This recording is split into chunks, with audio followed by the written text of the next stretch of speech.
You are listening to an All Games Radio Network broadcast of AllGames.com.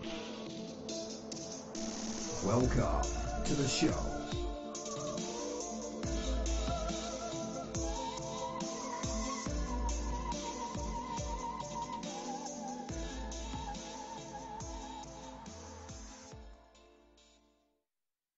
What's up, guys? Yomar here, aka YogiZilla. I just have a real quick call to action today. If you want to support the GeekyAntics Network, it's a really simple thing you could do. We give you a few links, and all you gotta do is click on them, share them, like them. You do all the social media stuff.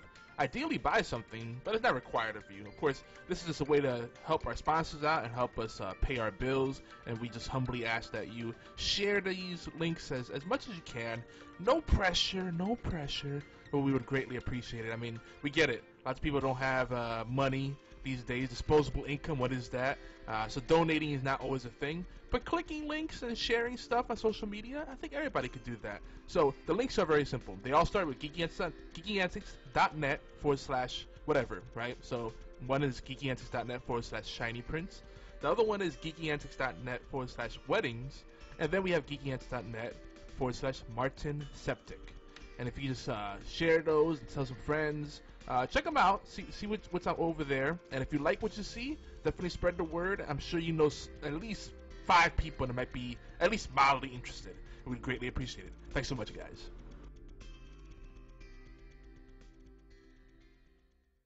You're about to listen to the Timey-Wimey Tea Time Podcast, a GeekyAntics.net and AllGames.com production. Find out what everyone's talking about. The Doctor, of course. Doctor Who? Exactly, that Doctor. Join us live at www.twitch.tv/GeekyAntics. That's GeekyAntics. Hang out with us, ask questions, laugh, and have at it. We can't wait to hear what's on your minds and hearts. Timey-Wimey Tea Time.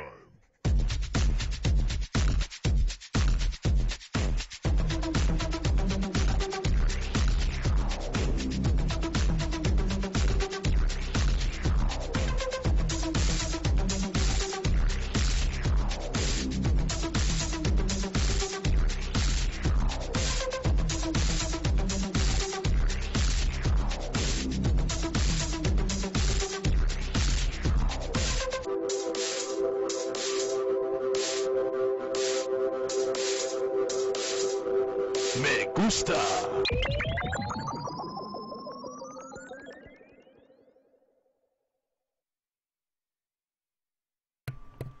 Greetings and welcome to Timey-Wimey Tea Time, where friends gather to talk about all things Doctor Who, sci-fi, fantasy, zombies, creativity, and geekdom as a whole.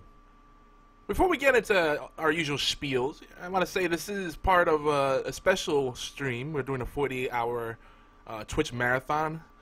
We're breaking in new, that's probably not the best word, we're initiating new GeekyAntics stream team members. The gang is growing, our community is growing, and we're going to do more of these marathons. So the 48-hour stream is something we usually do around the holiday season, and we're going to do them more, maybe every couple of months or so. But, you know, if not 48 hours, 24 hours, and we do them in shifts, so it's a little easier, and we're not getting our family angry at us, you know, angry wives, angry husbands, and all that good stuff. And not Panda in the chat's already saying, have I ever mentioned how I love how cheesy that is? Hey, it is cheesy. But I made that song, and I'm proud of it. Now, I just want to say I am on a new stream setup, brand new installation of Windows and brand new rig that donations have made possible, and saving up since last Thanksgiving. It's still a work in progress, still tweaks and upgrades that need to be done, but much better than what it was before. Some people were saying there's a little bit of a ringing noise in the background. It's probably the fans on my computer, because instead of going for the quiet fans, I went for some louder ones that put out some real, you know, airflow. Got to keep your components cool, you know. So if you hear a little buzz in the background, that's probably it. But anyway, if you're new to the show, I'm Yomar Lopez, known throughout the interwebs and sometimes the Whoverse as YogiZilla. Friends IRL call me Yogi. And as our old friend Sam Farina, former co-host of the show and still a part of the gang, he lurks about and does like the Walking Dead reviews and whatnot. But as Stan has been known to say, I am a gamer, a dreamer, an author of silliness, a disgruntled techie, a wild-eyed entrepreneur, and a fistful of happy emojicons and sunshine. I ride into the battle upon a glittering My Little Pony. Out of my mouth come laughing swords of peppermint and ginger. But above all, aside from that rhetoric, what I really hope is that we can become friends as we embark upon a journey through time and space, the human condition, and merriment/bantering, which the Doctor is not a fan of if you keep up with the show. You don't have to be a fan of Doctor Who to be a fan of this show, or to listen or view us live. And if you didn't figure that out yet, we are a live show. And yeah, 48-hour stream hype. Who's hyped with me? I hope you're hyped with me. And during the show, I might mess with the overlay a bit, getting a little ADD, because I had the date wrong and the episode number wrong, and then little things like that start to grate on me. So if I get a little distracted, apparently I'm not a very good multitasker. But anywho, as I huff and puff into the microphone, happy Halloween, guys! I hope you're enjoying our 40-hour stream, or 40-hour marathon so far. There's probably going to be bonus stream action going on after midnight tonight. But we have 2 podcasts scheduled for sure, including this one, and a third secret podcast that Obi-Wan X2, one of our other fellows in the community, has cooking up. So stay tuned for that. I have a good feeling I know what it is, but I'm not going to spoil it. You have to pay attention to our Twitter feeds, particularly at GeekyAntics. I'm at YogiZilla, and then at OBI1, the word 1, X2.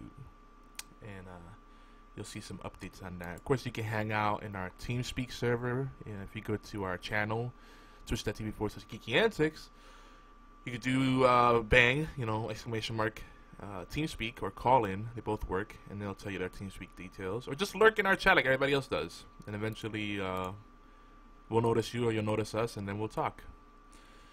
Anyway, today, not tonight, I'm used to doing nighttime stuff. We are gonna talk a little bit of Doctor Who. It's gonna be a little on the lighter side. This might be a short show, so we get back to the streaming schedule. But this will be a long day too. I might have to take a little break after this. My back's killing me. I'm getting old.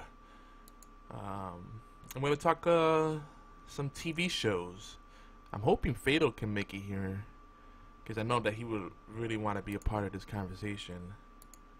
In fact, he is the inspiration for it. So let me just keep an eye on Skype, see if he pops up. Let's see, what's his name on there? Alright. And anyway, taking my hoodie off, just got warm all of a sudden. It's like cold in the morning and warm in the afternoon. Alright, guys, we're gonna do this. We're gonna get started for realsies. But before we go deeper, we're gonna. Should I even go? Let's see. Yeah, so this is our first half of the show. We got, before we go deeper, we'll do our Who's Who. I don't think we have any news today, so we'll skip the Who News segment. That's where we usually do news. Then we'll talk Doctor Who Series 9 and how it's still rocking. And in the second half, more or less, we'll have our tea time topic. We'll talk about killer shows, maybe some movies too. Then we'll have the gaming verse. We'll talk a little bit about video games, and then we'll have a community interconnect, some sponsored plugs, chat interaction, and then I will have our outro and shoutouts. That's pretty much it. But before we go deeper, I actually do not have a timey-wimey tea time word of the day.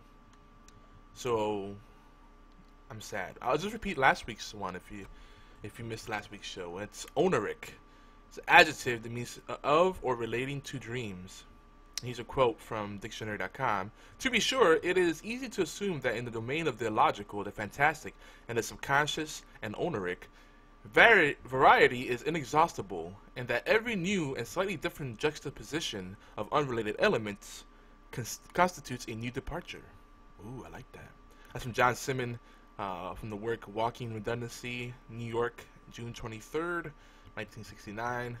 The origin of oniric comes from the Greek word oneros, meaning dream, and the suffix ic, which forms adjectives from loan words from Greek and Latin alike, as in metallic or poetic. And it entered the English language in the 1850s. There you go.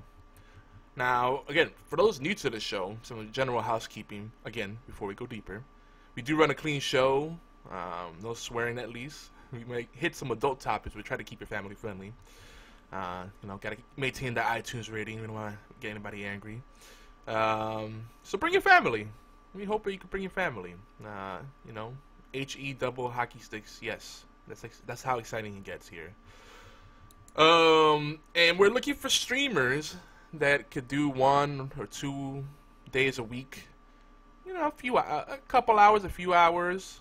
Stream to our channel. It'll help you grow your audience. It'll help us get out there more on the Twitch side.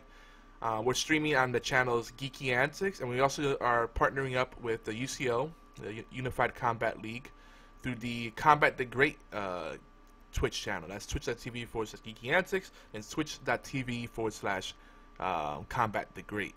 And if you're interested, just send us an email, mail@geekyantics.net. This is the last day to save the beard if you're tuning in live or happen to catch us on YouTube. GeekyAntics.net/OBsBeard. Vote whether you want to save or shave the beard. So we'll see how people leave in the comments. Let us know how you feel about facial hair, because apparently it's in right now, but there's still some hate out there. Well, maybe hate's a strong word, but there's some people that are not fans of facial hair of any sort. Not even a goatee, which many people think a goatee is when you have the mustache tying into the beard, but a true goatee is just a chin thing. The mustache tying into the chin goatee, the mustache connected to the goatee, it then becomes a Van Dyke, apparently. Yeah, facial hair is an art. And of course, you also have a soul patch, where you have no goatee, you have no mustache, you just have the little patch under your lip. That's the soul patch, if I'm not mistaken. There you go. You just learned something new about facial hair, and probably more than you ever want to know about facial hair. What else? If you need services, for me, this is a full-time job running Geeky Antics Network, creating content and doing consulting work. And we have other people that do moonlighting or work mostly from home, like myself. And we try to get, we're developing referral networks. So if you need any voice acting, graphic design work, copy editing, content marketing, web, maybe you need a website redesigned or migrated, or optimized. Maybe you need social media strategy. All kind of services. If you go over to GeekyAntics.net for such services, you can see what we have to offer. Now, folks, we are usually live, and we're live right now on allgames.com and twitch.tv/GeekyAntics every other Saturday. We're bi-weekly, or is that semi-monthly? Well, who knows? I'll go with bi-weekly, every 2 weeks. Every other Saturday at noon Eastern, 5 p.m. in London, 4 p.m. in Madrid. And if you missed the live show, you can tune into YouTube on Saturday evenings. I'm usually pretty good about getting you up in a timely fashion. You can go to youtube.com/GeekyAntics. You can also search Twitter for #TWTT for our latest episodes or relevant discussions, the things that we think will be interesting to our listeners and viewers. Whether you watch us live, watch the video, or you listen via many podcast platforms we're on, like Stitcher, iTunes, TuneIn Radio, Player FM, allgames.com, Windows Marketplace, formerly Zune, BlackBerry Podcasts, all those things. We're all over the place. Now, word of warning: these shows on our respective networks, All Games, Geeky Antics, our sister networks, and Geeky Antics networks, our unofficial affiliates as well. The other shows may not be age appropriate, or dare I say, your cup of tea. So parental guidance suggested, and listen/view at your own risk. But they're all fun shows. There's a lot of great shows out there that we support, that we have as exclusive content, or we syndicate. So be sure to check it out. Full selection of our podcast can be found at GeekyAntics.net/podcast. It's a mixed feed. We have exclusive and syndicated content over there. Again, GeekyAntics.net/podcast. Whew. Take a breath. A few more plugs. Don't forget, folks, we are here for you. So if you want the help, if you need help with your content, you want to be part of a team, we are a true collaborative network. Just go to GeekyAntics.net/about. You can learn more about us. And if you want to help out you want to just help us out, like what we're doing, put us in a position we can help more people. It all comes around full circle. Feel free to leave us a donation. It's completely voluntary, but definitely appreciated. No pressure. bit.ly/gangtip, or you could do GeekyAntics.net/donate. Either one works. We also miss your YouTube comments. We were getting a lot of YouTube comments for a while. Now we still got the views, but people don't leave comments as much. So leave a quick comment, on our website or on YouTube, youtube.com/GeekyAntics. We definitely would like to hear what you think.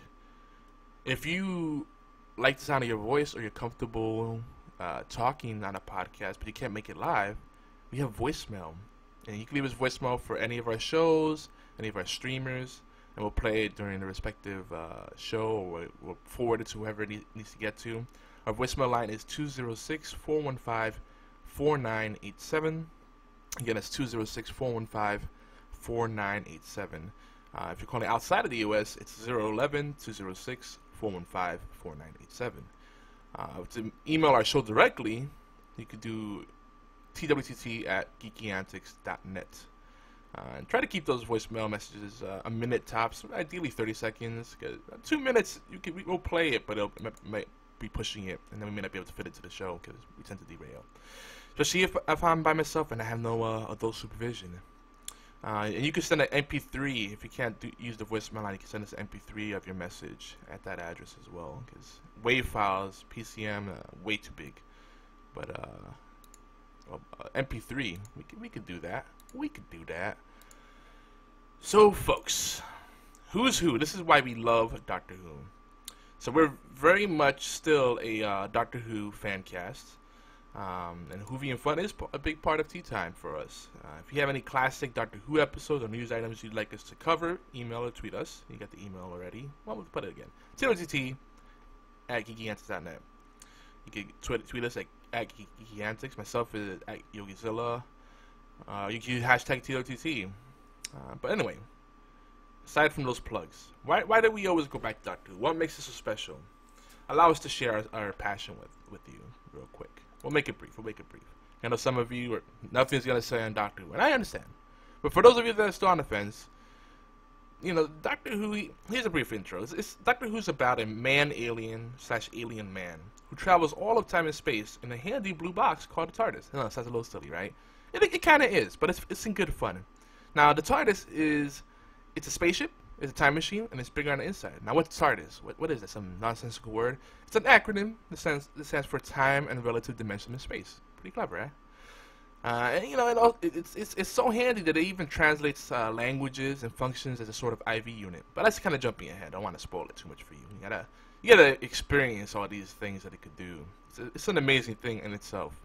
Now, Doctor Who universe spans over 50 years of content, including TV shows, movies, audiobooks, comics, video games, even puppet shows.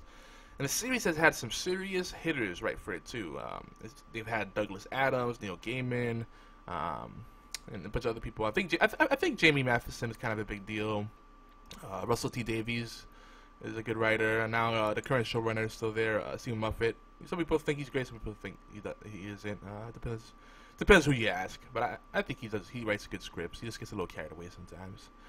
And so there's a general feeling and floating around, some blurb that Doctor Who is silly nonsense, and it can be silly. There's a certain amount of camp, but I think it's a good taste, and they don't overdo it. I would like to think that. And as show running as long as this has, there's going to be some continuity issues and plot holes, some contradictions.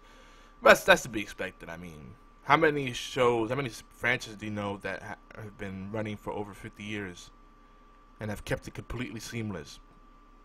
I mean, how many do you know that have been running over 50 years, period? I'm pretty sure that's a very short list. Now, the point of the show, this is what I say to everybody that's curious about Doctor Who. The point of the show is to suspend your disbelief and have fun with it. And that kind of applies to all fiction. Just let yourself get lost in it and try to believe it. Try to imagine what would happen if you were in that situation, in that world, and let yourself go. That's the best way to experience it. If you're just going into it as a naysayer and you're going to pick it apart, you're not going to have fun with it. That's just that's just the simple truth of it. And, we welcome you to get lost in this magical sci-fi Whoverse that we all love. And it's nice because it does have elements of science fiction and fantasy alike. So let's jump right in. Usually at this point we would do some Who Knew and we'd do some geeky news. But let's talk about Doctor Who Series 9, Episodes 3 and 4. Yeah, are we right? No. This is 5 and 6 already. Wow. So just to recap real quick. Episode 1 and 2, we had the Dalek story arc. And then 3 and 4, where it was another 2-story arc. Can you really call it arc?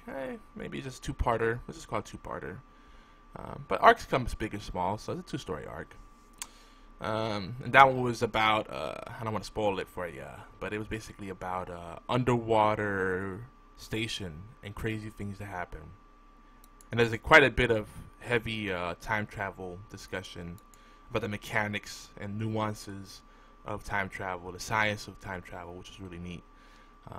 There was some fourth wall breaking too, and in fact, just to kind of go back to what we previously talked about with Under the Lake and Before the Flood, some folks, it seemed like the general consensus was that the first 2 episodes of the series, were better. But I liked Under the Lake and Before the Flood as a set. Like if it was like a 2-hour episode or a made-for-TV movie, I think it would be great. The only thing I would say in retrospect is that I feel they missed an opportunity to make it better in terms of the creep factor. It could have been Weeping Angels level of creepy. There was some unsettling stuff in there, but I think they could have done more. It may have even rivaled Blink if they really played up that fact. Another issue I had with it was the Fisher King. They barely show him, and it was a very good costume and makeup job, practical effects, and it all this build up, and it didn't do much with him, and it was kind of, I don't know, another missed opportunity. It's kind of a wasted bad guy, a wasted enemy, a wasted alien race. Hopefully they revisit, the Fisher King and his entourage, his brethren. Because I feel like one issue I've had with Doctor Who is just the universe is kind of getting small in a way, and they need to make it more expansive so we're not always, dealing with Daleks and Cybermen and the mainstay. Those are great, but I'd like to have something different. Maybe the Silence come back. What are the guys with the orbs that talk through the orbs? They talk through telepathy, if I'm not mistaken. I can't remember. It was like a David Tennant season thing. I think it was in series 4 or 5. I think this was also the episode. It was the same season where they had Fires of Pompeii, which the Ood, thank you. Which I knew there was a big thing I forgot to mention. Now, major spoilers ahead. I would recommend, as you go into Series 9, go back and rewatch Fires of Pompeii, which I think is Series 3 or 4, Episode 2-ish. If I'm not mistaken. It actually might be 4. Yeah, because 4 is when we have Donna Noble. Yes, and she was the companion there. Yes, that makes sense. So let's say it's Series 4, Episode 2, Fires of Pompeii. Now this is the first appearance of Peter Capaldi in Doctor Who before he was a doctor, nonetheless. And it's important to note that he's there, and maybe why the Doctor picked him. Because now it's been established that the Doctor can pick which face he uses. They've established that the faces of his regenerations are people that he's seen in the past. Maybe not just face the bodies, but we'll just say the faces for now. And I think it was just in episode 5 of this series where he finally gets a aha moment, and he realizes, why did I pick this face? And then he remembers the face. He picked the face because it was supposed to remind him of something. Yes, and Peter Capaldi was also in one season of Torchwood. Yep. But the character he played on Torchwood had nothing to do with the character from Fires of Pompeii, because Fires of Pompeii takes place during the Roman Empire's boom, if I'm not mistaken. And oh man, it was really neat. I like the setting, and they had this whole thing. Now this they break the hat. First of all, they break the pattern of this being a two-parter, but there's an ongoing thing. I'm just gonna jump ahead a little bit because Maisie Williams is here, aka Arya Stark. She's fantastic on it, and I was like, wow, that girl really looks like the girl from Game of Thrones. And it was her. And honestly, she's one of the few characters I still find interesting on Game of Thrones. It's a fun show, but most of the characters on that show are despicable or forgettable. And rightfully so, because mostly everybody dies on the show anyway. So anyway, in episodes, oh man, there's so much I want to talk about. I don't even know where to start. So I guess a little recap. So episode 5. Vikings, right? They have Vikings. The Doctor, visits because it'd be fun, and that's pretty much the only reason I think he visits. And he tries to pull the whole, I am your god, I am Odin, and they're like, no, you're not. Usually that works. He could just trick them. It's either the psychic paper, or he'll say he's a god or a magician, because when science is not understood, it's magic to the uninitiated eye. Stargate used to explore that topic quite a bit. But we're also finding that Doctor does kind of believe in magic, and there's things that are beyond the comprehension of science, even from the science of his time and his world, which is interesting. And that makes the world feel a lot more expansive in that aspect. So yeah, the one thing as this episode's opening up, I find it a little hard to believe that in all his travels, he's over a couple thousand years old by now. All his travels as a Time Lord, he hasn't figured out proper ways to insert himself at different times and places.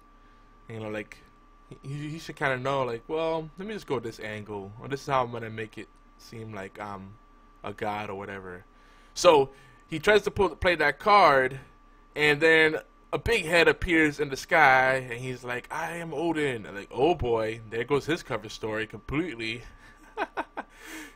Before that, he tried to use a yo-yo to wow them. He's like, look, magic, yo-yo. Yeah, look, it comes back to me. They weren't buying it. It was funny. So then the Doctor gets upset. He's like, no, that guy's the false god. I mean, I am too, but, he's definitely false. He's just trying to use you. And then they want to listen to him because, of course, he broke their trust. But the Doctor, brings to attention the fact that, once again, there's something out of place with this timeline. This event is not supposed to be happening. So there was something they mentioned, I think it was in this episode, was it 6, about fixed points in time. And they've been talking on and off about, in time travel and alternate timelines, everything's mostly the same, but major events change. And then there's slight tweaks in people's personalities, but the paths are still pretty similar. The yo-yo, the sign of Odin, yep. It's great. anyway, so the doctor brings up, you know, there's something out of place with this timeline. This is not supposed to be happening, and it seems like there's some other travelers. You know, we've pretty much figured out as the audience that there's a face appearing in the sky. Huh? That's Odin, but why does he have like a cybernetic eye? Right, that's not how the myths portrayed him. So, you know, pretty early on we figure out this is another invasion kind of plot. So the other false Odin, the one in the sky, is like, hey, I have given you the great honor of allowing you to come to Valhalla. Send me your greatest warriors. And, you know, they're like, okay, and you can feast with me. All right, food. And we get to go Valhalla. So they send all their great warriors, leave behind all the farmers and blacksmiths, you know, the non-fighting types. I'm like, come on, guys. That's clearly a setup for an invasion. But anyway, before I get too far ahead. Oh, wait a minute. BFT has to catch it. He says, oh, Peter Capaldi was in World War Z as WHO, World Health Organization doctor. Yeah, that's right. He was in there. Coincidence? It's a good tie-in, too. I like that. I like that a lot. That movie wasn't bad. I enjoyed it. I like the way it unfolds, if that makes sense. And then the whole moment of the revelation, like, oh, this is why certain people are not targeted by the zombies. I thought that was a nice touch. And of course, the epic scene where the zombies start to form a dog pile and climb up the massive wall that they've erected. And also, why was Israel, you know, why was the Middle East as a whole so prepared for the zombie outbreak? You know, there's a lot of cool things in that movie. A lot of cool things that I would like to see repurposed in other works. Cause they did some fresh stuff in there, which was neat. So anywho, as the doctor's walking through the village, he sees a little girl. She walks by, and time kind of slows down for him, and he stops and notices her, and kind of turns around, does a kind of double take kind of thing, and he says he has I think it was either him or maybe Clara pointed out, you know, are you getting deja vu? Like, oh, do you know her? And he's like, I feel like I do, but it might be from, you know, maybe we haven't met yet, something like that. And then Clara said, oh, so you're having deja vu? And then he kind of clarifies, well, deja vu is not, you know, really deja vu. It's just time going or you remembering in the other direction. I thought that was a really cool line. So, you know, it's a reminder that a doctor sees time and reality completely different from what we do. So I thought that was really neat. And then another big theme here. Man, I got a few notes in here. I just don't know what to jump onto. So, long story short, with episode 5 is that the doctor has to find a way to get these guys out of the jam. Now, he tries to get the village because what happens? Odin calls in again through his sky phone, and the doctor. Who was it? Oh no, it wasn't a doctor. It was Macy Williams' character, a Schilder, I believe her name is.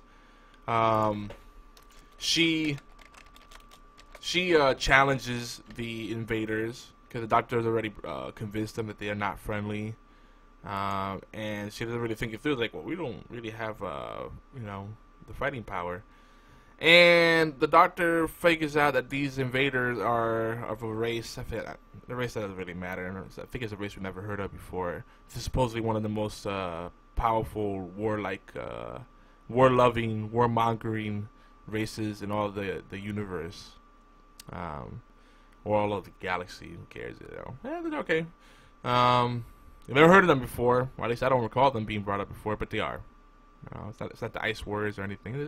It's a new race that's really everything's the most dangerous or the best.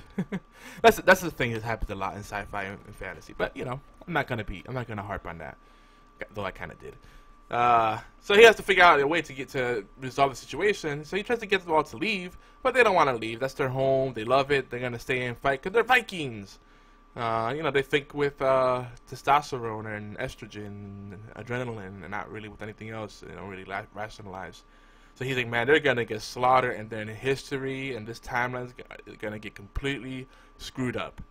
So he actually does something he never really does, which is decide to fight, and using force, no less. Because he doesn't like physical violence or violence as a whole. And long story short, he comes up with a really cockamamie idea, because these creatures are mainly like cybernetic. They're mainly robotic. They're like cyborg type creatures, and he sees they have a lot of electric fish, a lot of eels in this village, and they conveniently have a bunch of them in barrels. And he's like, we'll use them to create an electrical charge and make some kind of trap. They make all these crazy traps to create magnets and disarm the enemies. And then they steal one of the robot's visors, one of the cyborg's visors, and use it. And Macy Williams uses it to project visions to the other ones, like false visions. So they see this boat coming, approaching them, and they see it as like a giant snake, and they freak out. Most of the invaders, all of them escape except for like the ringleader with the little who's the character that's got the freaking red cybernetic eye? Not there was a cyborg in Teen Titans, and there's also Kane. Is it Kane? Kano from Mortal Kombat. It made me think of that.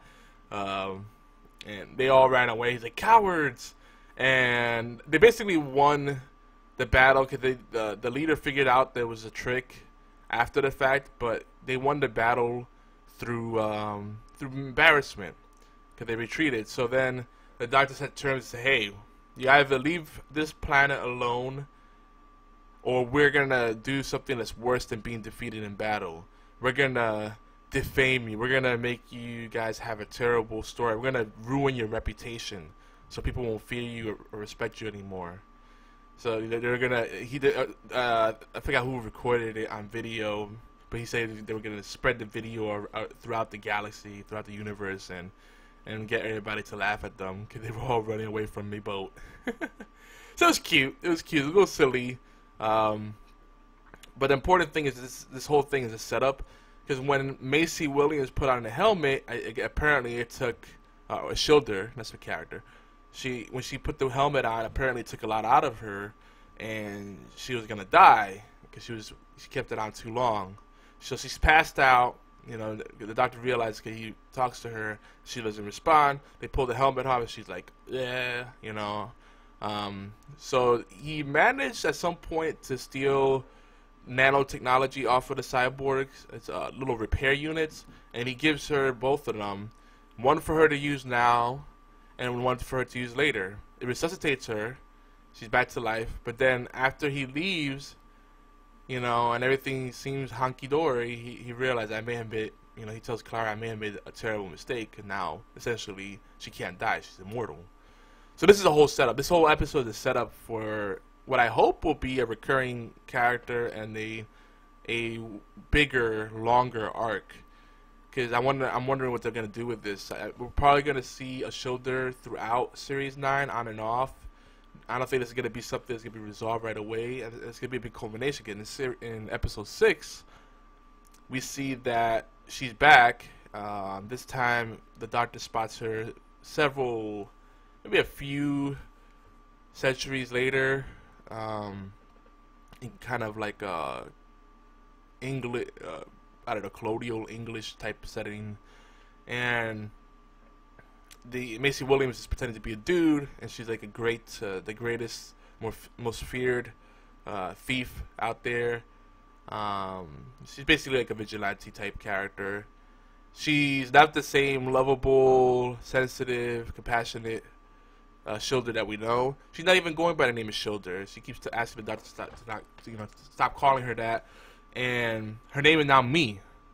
She's just Me, because she has no real history, no real loyalties, and no real origins. Because she's lived so long. She says something about, you know, being immortal with a normal human brain is bad because you lose memories to make room for new ones. And she's basically gotten to a point where she's cutting off her human connections because she doesn't want to hurt anymore. You know, she described human life as puffs of smoke that can be blown out easily. The doctor later finds out by reading her journals it's the only way she can remember the past and remind herself of certain things, that that she had a child, and she had to watch that child grow up as she would never age or die. She watched the child grow up and die, and that's gotta be wow. Can you imagine seeing the people you love grow old and die, and you just keep living on? That's painful. Losing people is hard enough, but spending an eternity of losing people you love, eventually you probably would stop caring. You would start loving. That's kind of her situation. She's also bitter with the doctor because it took him forever to catch up with her. But he's not even in this time and place for her. So that's a whole other thing. He's there to check out another anomaly. So anyway, this whole ongoing thing we're gonna see is this whole thing about immortality not being a gift, it's more of a curse. And the doctor knows that well from his own experience, right? So again, this whole thing about life and death, maybe impending death. You know, the doctor kind of asks this is his last run. Maybe he kind of wants it because he's tired of living so long and losing the people he cares about. Maybe he's worried Clara's gonna die. Maybe he knows something that's gonna happen to Clara. There's a lot of things they kind of insinuate or just straight up just throw in your lap, like, hey, check this out. Like, oh, okay. So what happens in this episode? Episode 6, and I don't remember the titles of it. I'm not as prepared as I was last show because we had the 40-hour stream going on and lots of stuff going on with that. But she basically, did I just lose? Oh no, there we go. Did I just lose my thingy here? I'm trying to see if my all game stream is still going. Okay, there it is, still going. Good. Doctor doesn't really have coincidences. Remember the episode where the TARDIS was put into a body? She said she always takes the doctor where he's needed. Yeah. So yeah, like it used to be that he would just go to places like that the companions wanted to check out. You know, just for funsies, for adventure, but there's almost always a reason that the TARDIS goes to the place or he's drawn to the place. It all ties into a greater thing for sure. Yeah. So we'll see where to go with this, but in this particular episode, basically, we see what seems to be like Beast from Beauty and the Beast. Maybe this is where the folklore started. And he kind of coerces, coercing is the right word. Yeah, coerces a Shilder or me to help him out, and under the pretext that it would allow her to be able to travel through time and space. It's weird, and. Another thing that's weird, before I forget, like she's obviously she's acting like she's cold and she doesn't care anymore because that's the way she feels she has to survive.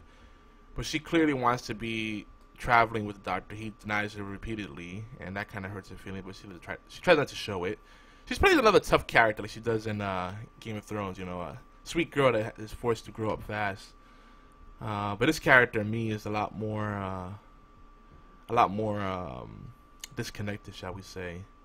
And guarded, but so of course she ends up befriending this Beast because of that. Another thing that's interesting too is that the doctor gave her a spare repair unit, a nanotech unit, but she doesn't use it. Interesting. And the reason he gave her that is so that she could give it to someone she cared about, so they would not die right away. Alright, so they will not die at all, hopefully. I assume the nanotechnology works rapidly enough that as long as there's some of you left to regenerate, or the unit itself not damaged, you'll keep repairing itself. So, you know, as long as you're not blown up into a bunch of different pieces or disintegrated, you should be fine. But she doesn't do it, which is weird. and I think he did find the technology just laying around somewhere. So it's interesting why she did not do it. It's like she almost wants to perish. She might maybe looking for a way to not be immortal anymore. I don't know, because she keeps saying stuff in this episode about how she's done so much with her life. She's been so many people. You know, she's been in war. She's been in parts of history, and she's kind of ready to hang her hat up, you know, so to speak. She just happens to have a hat in this episode too, so that works. Overall, I'm enjoying where they're going with it. Nothing really stood out for me other than them setting up a lot of stuff, kind of doing callbacks to the themes they've been doing the whole time. But long story short, with this particular story here on episode 6 is the Beast, you know, basically just tricked her. He was using her. Yeah, the whole thing was they were using a death to create a tear in time to open up a wormhole where through his fellows could throw down fireballs to help him invade, and then he just went feral and started attacking people. It's kind of weird. But the big thing was more just to highlight, the whole purpose of everything was just a big song and dance. It was just to highlight the fact that, you know, Mi has made some bad decisions and she kind of needs some supervision. And it was interesting too, the doctor does seem to make an allusion to the perils of traveling with immortal people. And I don't know if he's talking about himself or other people he's traveled with that are mortal. I think it was a throat. Particularly, he was thinking about Captain Jack at the time. Yes, he did mention Captain Jack, and he was like, technically I haven't met him yet, but you might eventually bump into him. So will we see an episode, you think, is that straight up like literal foreshadowing, where it's just, we're going to see an episode with Captain Jack and Mi? That would be neat as heck. And I would love to see the dynamic between Captain Jack and an older, less flirty, you know, less boy toy-ish doctor. Can you imagine? I'm curious how that will pan out. I mean, I don't think Captain Jack discriminates. It's more about having that emotional connection than the physical attraction, I would say. But we shall see. I don't know if they're gonna. They probably won't go there as much because they try to keep Doctor Who a little more family friendly. Torchwood is where they get a little crazy with those things. But I think Jack Harkness will still be playful at least. BFT9000 in the chat says, I hope Harkness shows up with River Song, Martha Jones, and Mickey. Ooh. I put a meme up, I think on our Pinterest for GeekyAntics of, oh gosh, I think it was the Ninth Doctor said, Mickey Mouse, and then he said something smart in return. I forget what that was. It was cute. But River Song definitely coming back. Martha Jones, that'd be crazy. Can you imagine how they would do that? It's rare that you see them come back to old companions, especially not so soon. And for some reason, people are like, I feel like Martha Jones is the least liked of the companions in the new series ever since Doctor Who came back. I don't know why. I mean, I guess if you had to pick one, I could see why people might pick her. But I don't know. I think she's very underrated, so I'm with you. And Mickey, I feel bad for Mickey. Mickey, he kept pulling the short straw every time. Poor guy. Renee Bones in the house. What's up? This is probably gonna be a shorter show. So I can take a little break after this, stop the recording, check it real quick, make sure it came out okay, and then we'll do some more gaming. Because I was hoping to have a co-host, but I think Fado just passed out. He couldn't handle it. I don't blame him. He was very clutch and streamed with us late last night when someone else had to bail because life happens. I found a little tidbit related to Doctor Who, not related to what we just discussed, but little fun fact. Something about the 10th Doctor loving the 5th Doctor, that being his favorite, or at least David Tennant's inspiration for how he played the 10th Doctor. And what is it? This is straight from Wikipedia, of course. Get it easier. Lazy research right here. So both Tennant and his character expressed particular affection for Peter Davison's Fifth Doctor character and imitated much of Davison's style. The pair co-starred in the 2007 Children in Need special, Time Crash, where their respective incarnations reflect on their commonalities of their mode and adventures. The 10th admits to the 5th that he was the 10th's favorite past incarnation. So it makes me want to rewatch that episode. I like stuff like that. And I think out of all the old Doctors, the only ones that are alive are Sylvester McCoy, Peter Davison, and Tom Baker. I could be wrong. But I know this much. William Hartnell's definitely gone. And John Pertwee. John Pertwee's son, Sean Pertwee. Great actor. I really like him. Especially on Gotham. He's quite of age too, so... Who else is Patrick Troughton is no longer with us either. Trying to see which other classic Doctors are still about. Paul McGann is still around, but I don't know if I'd consider him classic. He sadly suffered from a awkward period in Doctor Who. It's not his fault. He's actually a great Doctor, and I know he has done the audiobook stuff. People did not like that straight to TV movie. We should watch that from home at some point. I keep saying that we really need to see if it's as bad as people say it is.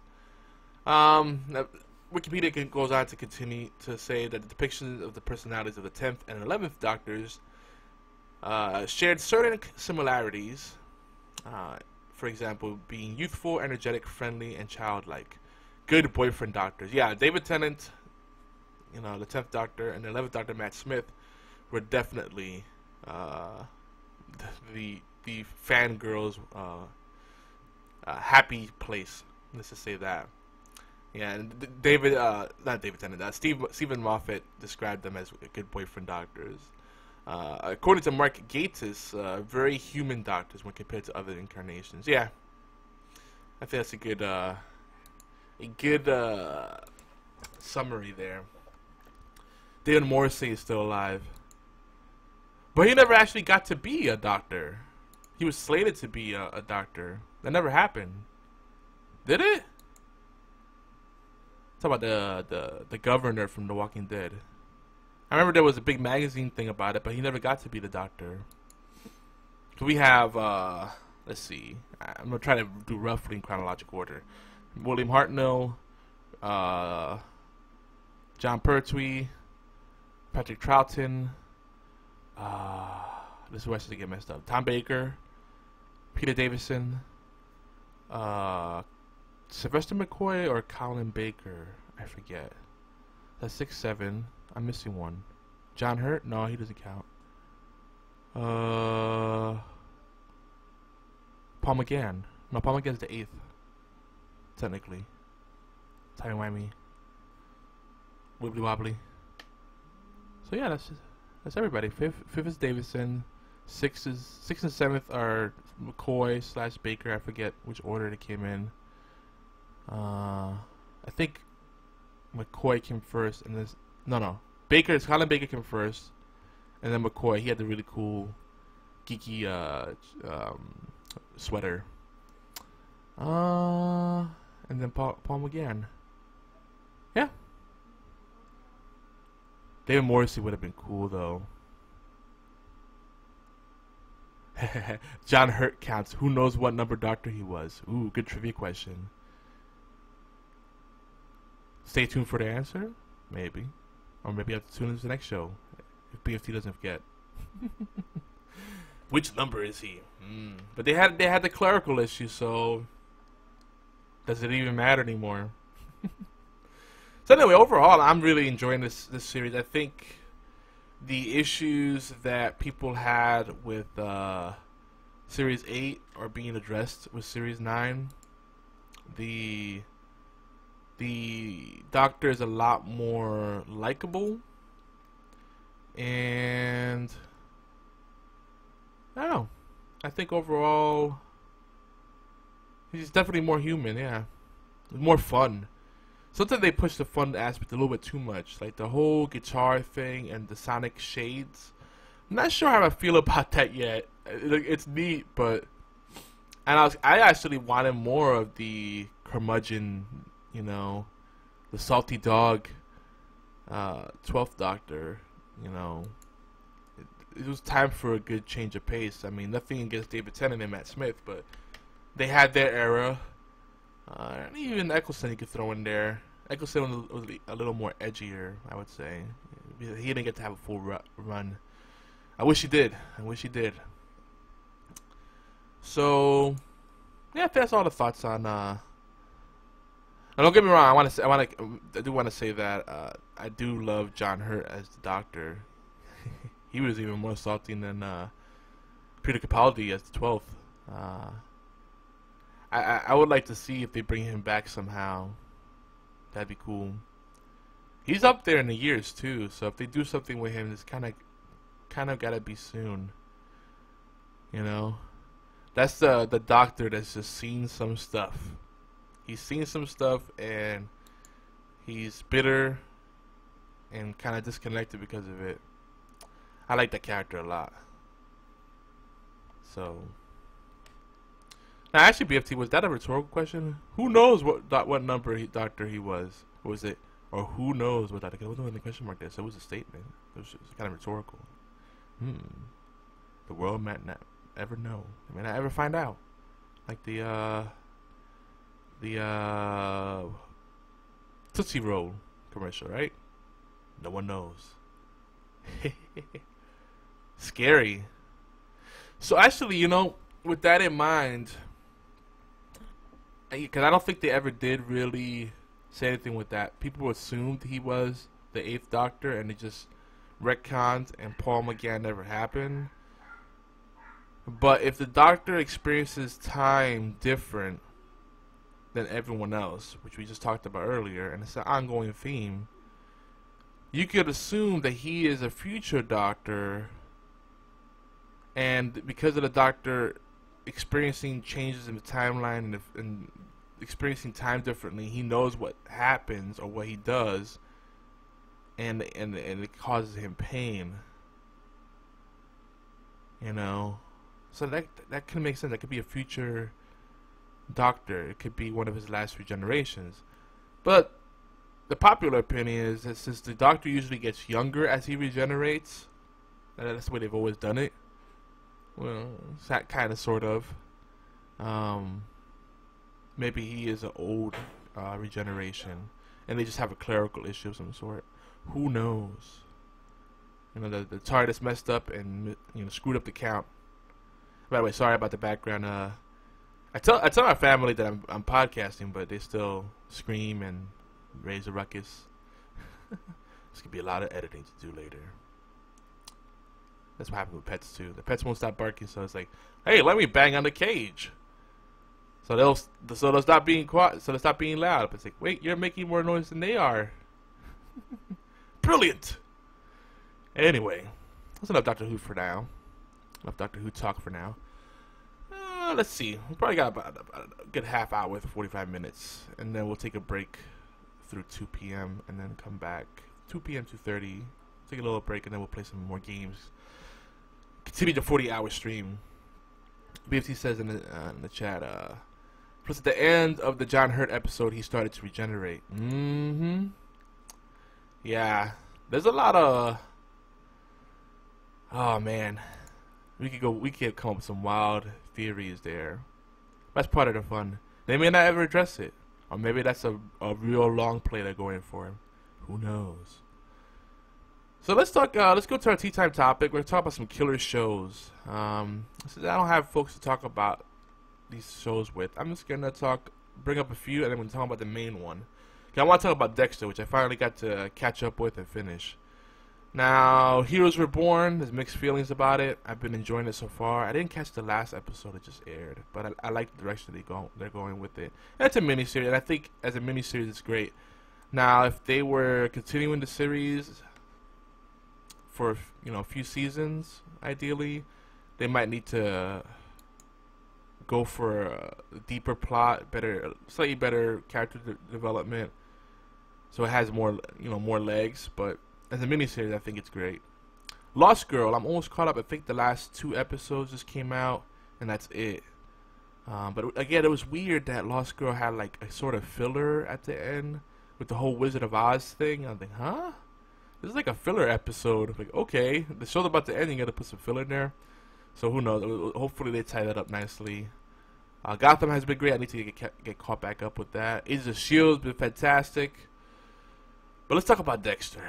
A lot of stuff is weighing down. I mean, and this is probably the definitive killer show. Literally.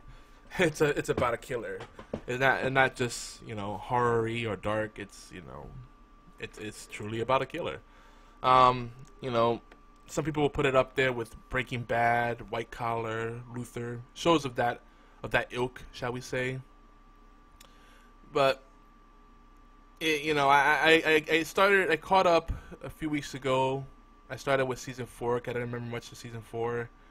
And apparently season 3 was kind of a blur. A lot of stuff, I realized a lot of things happened in season 1 and 2. A lot of stuff happened in it. It made me feel like that I had watched a lot more than I really did. Because, gosh, 1 and 2 have major spoilers ahead if you haven't figured it out. But Dokes dies.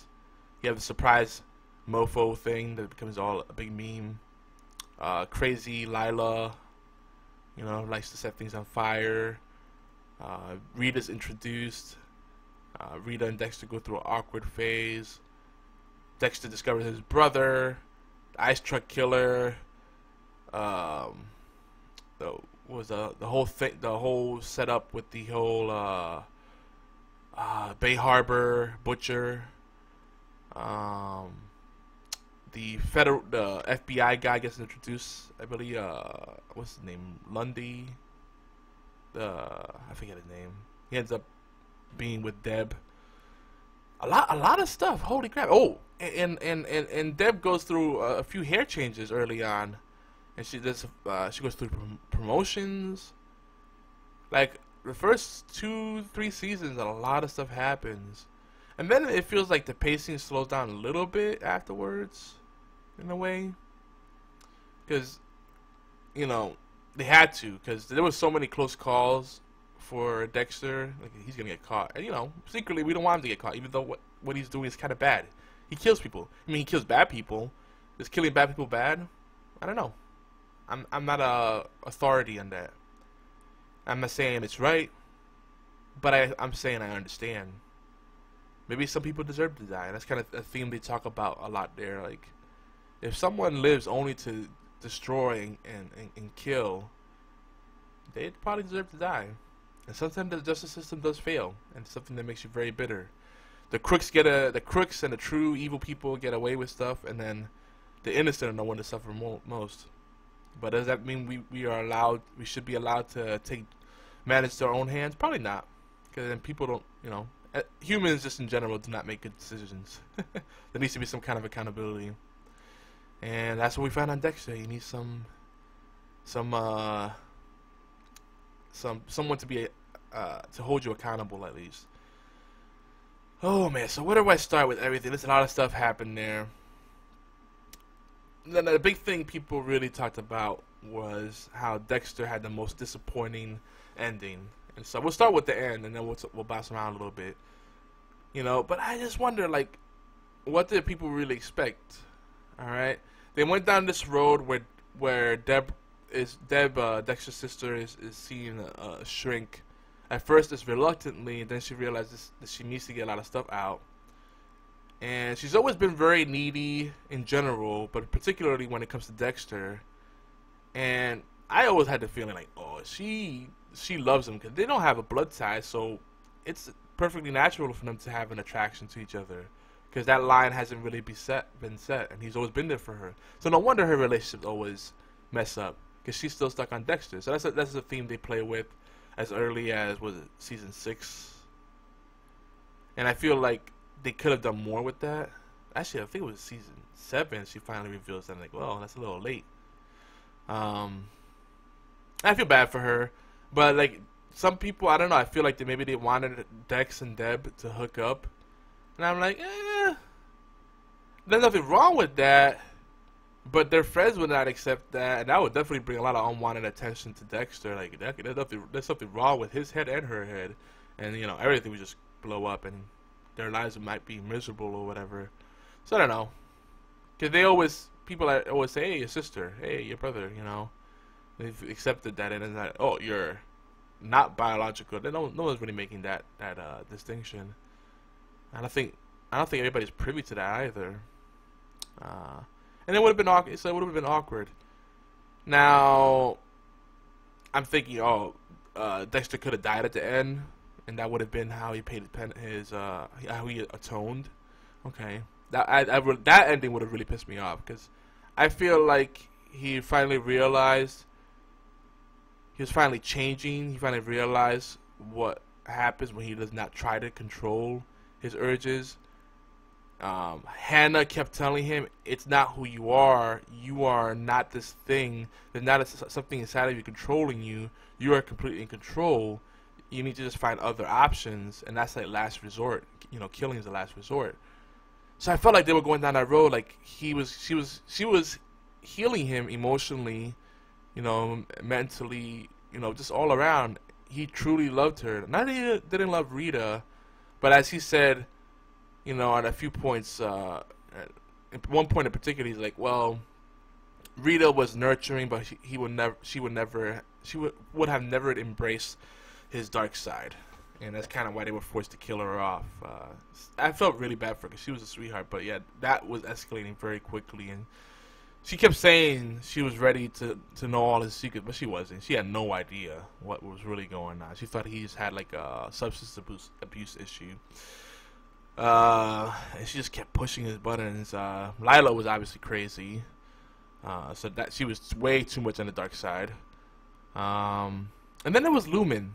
To me, the ending is not the worst thing of this show. To me, Lumen is the worst thing, because I feel like her evolution and de-evolution, the way her changes happen too fast. I'm not a big fan of Julia Stiles. I don't know what it is. I don't think she's particularly great.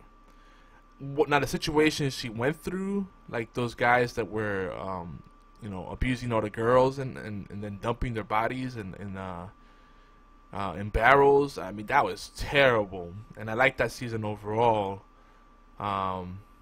And that season was important in that it showed Dexter, look what happens when people feel like they can't be stopped, like they're untouchable. You know, and I think he got that lesson. They could have played that up further, but they kind of did not. Another missed opportunity there. But it also, Lumen served the purpose of showing that he needs a confidant, someone that can know about his dark side and truly love him. And she ends up leaving because overnight she's like, that darkness is no longer there. I don't need to get revenge. I don't need to kill anyone. I want to start a new life. I want to start fresh. And it just felt like suddenly she flipped the switch. Now, I've known some people that are very flighty like that, and you know, they flip a switch and then all of a sudden, hey, I'm cured. But this was like, I don't think it was written very well at all. Hey, kitties. I'm being visited by some 2 cute kittens. So I have more of a problem with Lumen. You know, let me see. So yeah, what else did I have in my notes here? And Hannah McKay, people really hated Hannah McKay to say that she embodies everything that's wrong with the series, because she's a Mary Sue, she's a character they force you to like, and she's perfect. She has no flaw, but she has her flaws. But I guess they try to really bring it home that Hannah literally embodied everything that that Dexter's previous loves, his love interests, his lovers, whatever you want to call them, had all the good parts in one place. This is why, with all that build, I'm like, why did it end the way it ended? So now I understand why people didn't like the ending, because he fakes his own death, and then he becomes a lumberjack. Now the lumberjack thing I kind of get, and I'm saying lumberjack is not really what he became, but essentially he becomes a lumberjack. And I kind of get that, because there was a part, it was a bit of a stretch, that the guy's like, he goes to Wyoming, I believe, no, Nebraska, and the guy looks at his hands and he's like, oh, you must be a city boy, those hands, I've never seen any hard labor, eh? Or one of those kind of things, right? And I guess he figures, you know what? I need to just work hard. I need to work with my hands, be a real man, and this is how I'm gonna atone. What I hated about the ending is that they killed Deb. She finally started. I feel like they finally helped her work out her issues. She deserved a happy ending, just as much as Dexter did. She finally realized that she really did love Quinn, and he was right for her. That I felt terrible for Batista's sister, Jackie, I think her name was, because she was sweet, and she knew that he still was hung up on her, even though he kept lying about it and he was in denial about it. But anyway, you know, they have all this setup, and then all for Deb to die, and well, she doesn't die. She goes to she becomes a vegetable basically. She's on a breathing apparatus, which Dexter ends up. During the chaos of a hurricane, he ends up unhooking her because he feels that she deserves better than dying like that or just being in a vegetative state. He takes her when no one notices. He's taking her off to the boat and he dumps her body in the water, and then he drives deeper into the hurricane. He drives toward the eye of the storm. And then they find his wreckage in the water, and you think he's dead until they go to a different place where people are working on trees, doing manly stuff, and Dexter has a full beard, and he's just kind of had the face on him where it's like that duh face where he's just lost in himself, and the darkness takes over. I'm like, yeah, I wasn't a huge fan, but I don't think it's the worst ending. Now, what could they have done differently? I know I'm jumping around a lot, but there's just so much to talk about here. I personally would have liked him, call me a romantic or idealist, but I would have liked for him to be able to have the happy ending. Or at least let Deb survive. Because, Deborah, as annoying as she was at times, she was a strong female character. She had a potty mouth. I'll say that. In the book, in the books, she wasn't a potty mouth like that. In the books, Rita doesn't die either. Gosh, the Trinity Killer thing. Whoo! John Lithgow was great, and that whole I don't even get to that. I feel kind of bad about Rita, because she's like this sweet soccer mom type, and it's like, oh, I just want to hug her. And she was really passionate too. I think she was good for Dexter, but Hannah was everything he needed. Someone that understood the darkness, someone that wanted to get away from that and start off fresh, and that it could bring him into a better place. Because she's been there herself, so she knows what to do. And she did change her ways. So it's like, oh, see, you could do it. Everybody deserves a fresh start. It's the people that truly cannot stop, their evil. They're the ones that don't deserve the happy ending. And Dexter just made some bad choices. He was given a code that was all really, in the end, used to manipulate him. He thought Harry was, proponent of all this stuff, and he later finds out that Harry, his father figure, his father really, killed himself. Oh man, they packed a lot of interesting stuff at the end there, like the doctor who ends up being someone from his childhood, and ends up bringing Deb and Dexter closer together. After Deborah finds out Dexter's secret, and she ends up eventually accepting it, only to not accept it because she ends up being dragged into his messes, and then because she keeps getting nosy, and then LaGuerta ends up dead. LaGuerta I wasn't a big fan of because she was just too ambitious, and she was like Doak. She just didn't know when to stop. She kept poking the beehive. People kept telling her, leave it alone, leave it alone. And she screwed over a lot of people. I wouldn't say she was evil, but I mean, she kind of got what was coming to her, so I didn't feel too bad about it. I do feel kind of bad though that they sort of swept her death under the rug. Like, okay, so yeah, she got shot by this dude that she actually helped get out of jail, the guy that killed Dexter's parents, because she had a feeling Dexter was the Bay Harbor butcher, and she wanted to bait him into killing so she could catch him in the act and arrest him. That was, oh my lord, that whole thing was crazy. That the whole scheme she just cooked up. I mean, that was a lot. Like to basically rally to have a criminal with known ties in the underworld that's still doing things, that's done really evil things. Free him so you can catch someone who you think is a bigger menace. Okay. I mean, sure. Why not? But how could they have ended it differently? I don't know. I just think a happy ending would have is kind of what they were building up towards. It's what I would have accepted better. I mean, people were gonna die one way or another. Nah, I don't know. That's all. That's what I think. He should met up with his son and Hannah, not Harry, Hannah in Argentina, and then that's it. And the sad part they wanted to give you feels is the fact that, you know, they're gonna have to live on the run and they'll be able to see Deb, and the final, they could have had a final goodbye, not where Deb dies. It would have been just as impactful, like, you know, I may not be able to see you again, or he'll say goodbye, but she'll know that it's goodbye forever, you know, and there'll be like a longer embrace, you know.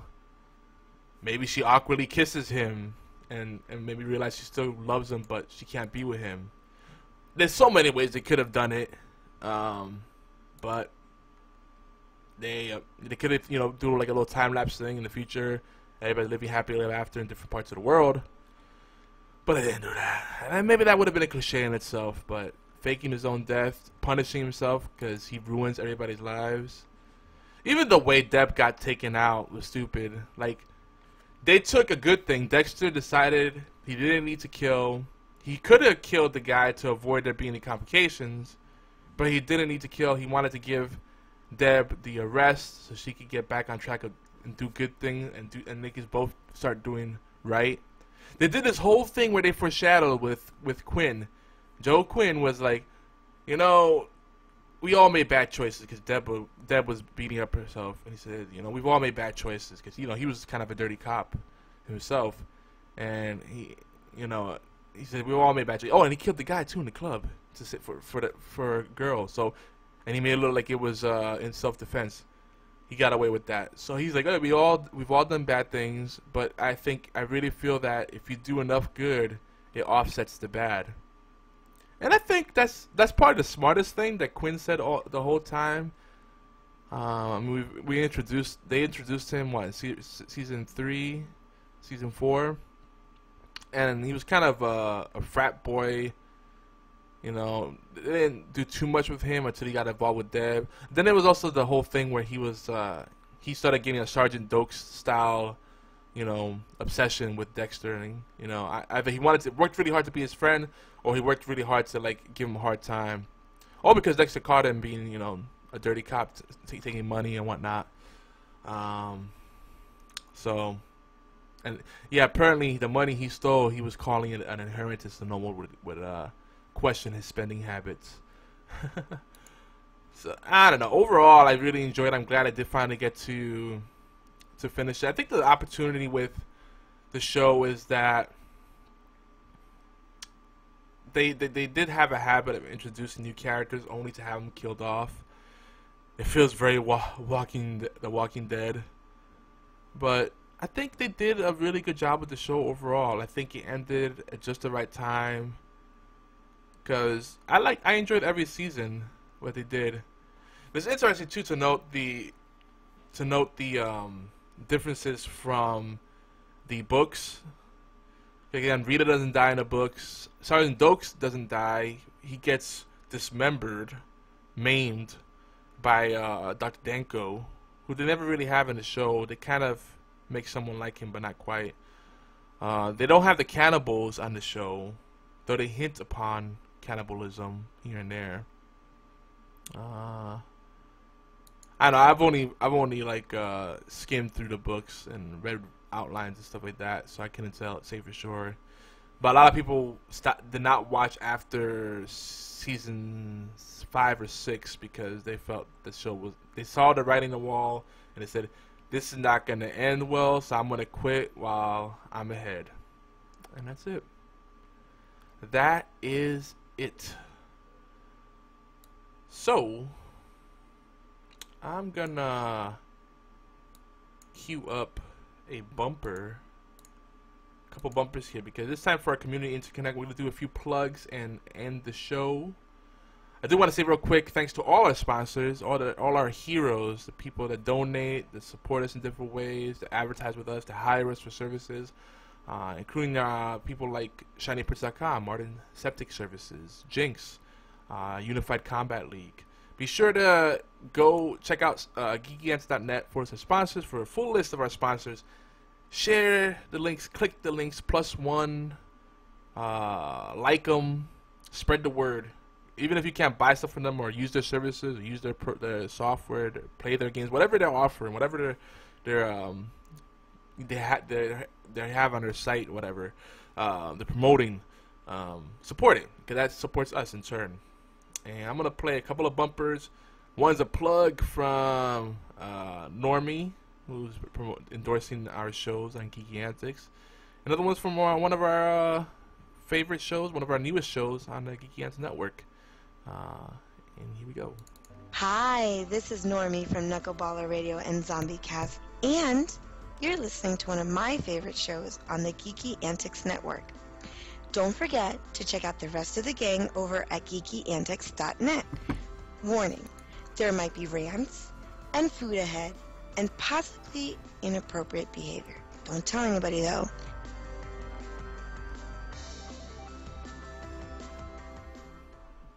Put that coffee down. Calling all film fans, want to add a little more fun to your podcast diet? Well, why not listen to the 365 Flicks podcast, where the lads from Smallville, UK. We love to bring you the latest news, our own special brand of meaningless movie nonsense, as well as a bunch of top 5s you really won't care about. I'm Kev.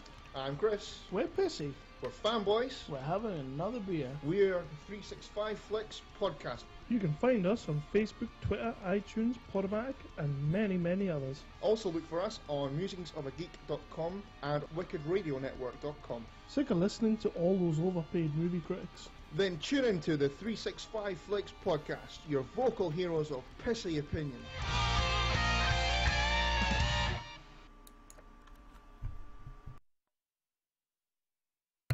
Just in case anybody's wondering, they said pissy, nothing else. They have for those that have trouble with the thicker accents.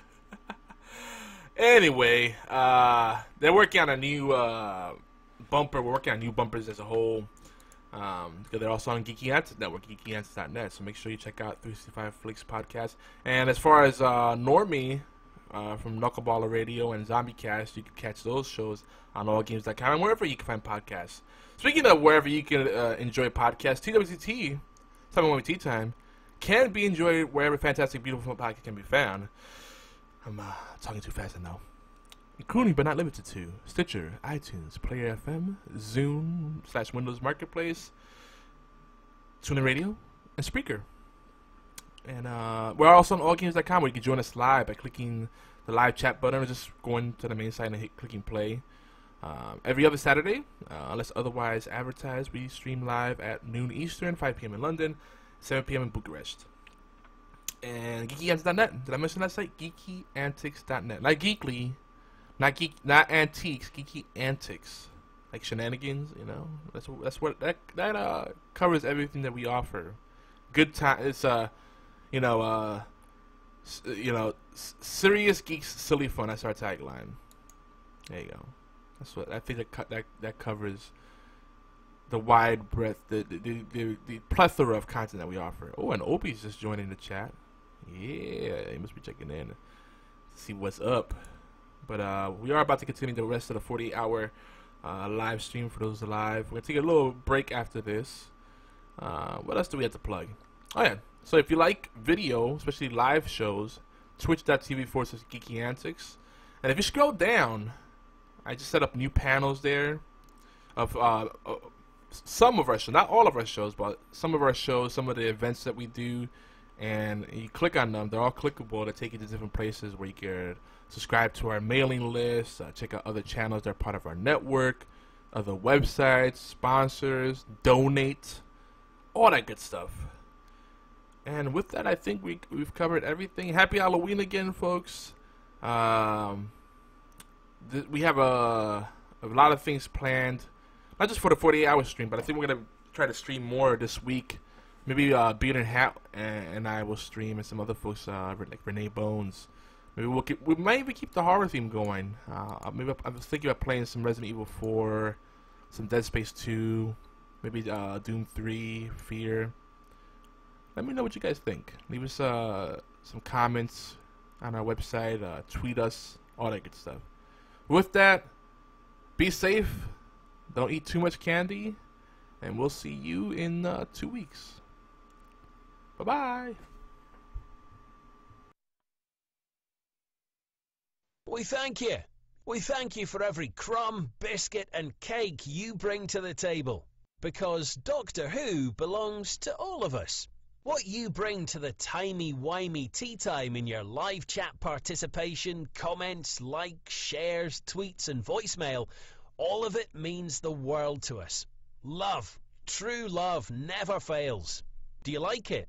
If you like what we're doing, well, tell us for God's sake. Shout it from the rooftops at GeekyAntics.net or call it in 206-415-4987. That's 206-415-4987. That's it. Bless you. So long. And thanks for all the fish. Hold on, it won't be that long, just a wee while, because the timey-wimey tea time will be back. We'll return next Saturday with fresh insights, questions and epiphanies about Doctor Who. And heck yes, everything geek. Maybe same bat time, absolutely the same bat channel. Every Saturday. Timey-wimey tea time.